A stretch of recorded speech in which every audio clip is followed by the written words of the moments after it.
السلام علیکم ورحمۃ اللہ تعالی وبرکاتہ۔ الحمدللہ رب العالمین، الصلاۃ والسلام علی سید المرسلین، اما بعد فاعوذ باللہ من الشیطان الرجیم، بسم اللہ الرحمن الرحیم۔ آج کے اس ویڈیو میں سورہ ملک کی فضیلت کے بارے میں بیان کرنے جا رہا ہوں۔ اعلیٰ حضرت فاضل بریلوی رحمۃ اللہ تعالی علیہ کا قول ہے کہ جب کوئی سورہ ملک کو پڑھتا ہے تو اس کا سینہ سکون سے کشادہ ہو جاتا ہے۔ سورہ ملک کی اور بھی ساری فضیلتیں آئی ہیں، اور ایک حدیث شریف میں ہے کہ جب ایک انسان انتقال کر جاتا ہے تو اسے اس کے گھر والے اس کی خبر میں لیٹا کر آ جاتے ہیں۔ جب وہ چلے جاتے ہیں تو عذاب کے فرشتے اس بندے کے گناہ کی سزا دینے کے لیے آتے ہیں۔ جب وہ سزا دینے کے لیے تیار ہو کر اسے سزا دینے کے لیے جاتے ہیں تو سورہ ملک ایک حسین و جمیل صورت میں آتی ہے اور عذاب کے فرشتوں کے سامنے کھڑی ہو جاتی ہے۔ عذاب کے فرشتے دائیں طرف سے آتے ہیں، وہ دائیں طرف بھی کھڑی ہو جاتی ہے۔ عذاب کے فرشتے بائیں طرف سے آتے ہیں، وہ بائیں طرف بھی کھڑی ہو جاتی ہے۔ سب کدھر جس طرف سے عذاب کے فرشتے آتے ہیں اس طرف سورہ ملک اس بندے کے اور اس عذاب کے فرشتے کے بیچ میں کھڑی ہو جاتی ہے۔ صرف بندے اور فرشتوں کے بیچ میں نہیں کھڑی ہوتی، عذاب کے فرشتوں کے بیچ میں نہیں کھڑی ہوتی۔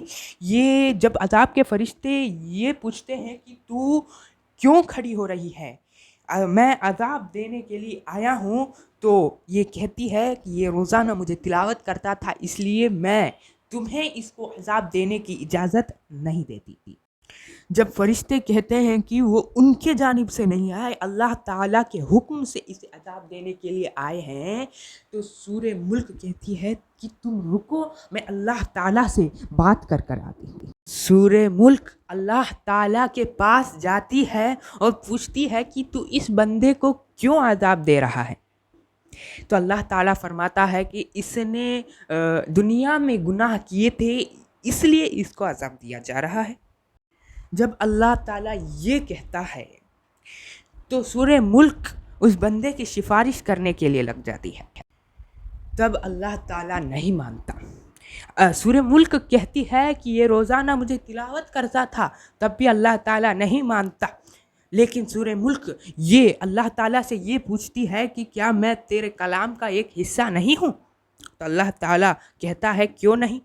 تو سورہ ملک کہتی ہے یہ روزانہ مجھے تلاوت کرتا تھا، اگر تم اس کو عذاب دینا چاہتے ہو تو مجھے کلام سے نکال دو۔ سبحان اللہ!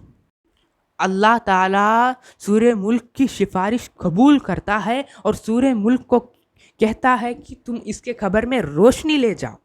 تو سورہ ملک کیا کرتی ہے؟ سورہ ملک جنتی خوشبوئیں، جنتی پھولیں اور جنتی بچھونا لے کر اس قبر میں چلے جاتی ہے اور فرشتوں سے کہتی ہے کہ تم عذاب مت دینا، کیونکہ اللہ تعالیٰ نے میری سفارش قبول کر لی ہے۔ سورہ ملک اس گنہگار بندے کے لیے اس جنتی بچھونا بچھا دیتی ہے، اس کے بعد اس سے یہ سوال کرتی ہے کہ کیا میرے آنے میں دیر ہو گئی ہے؟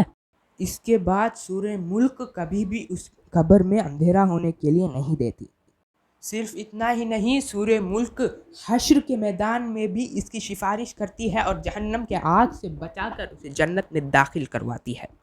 اس لیے ہمیں روزانہ رات کو سورہ ملک کی تلاوت کر کے سونی ہے۔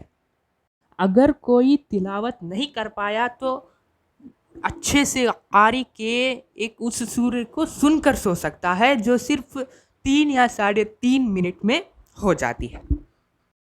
السلام علیکم ورحمۃ اللہ تعالی وبرکاتہ۔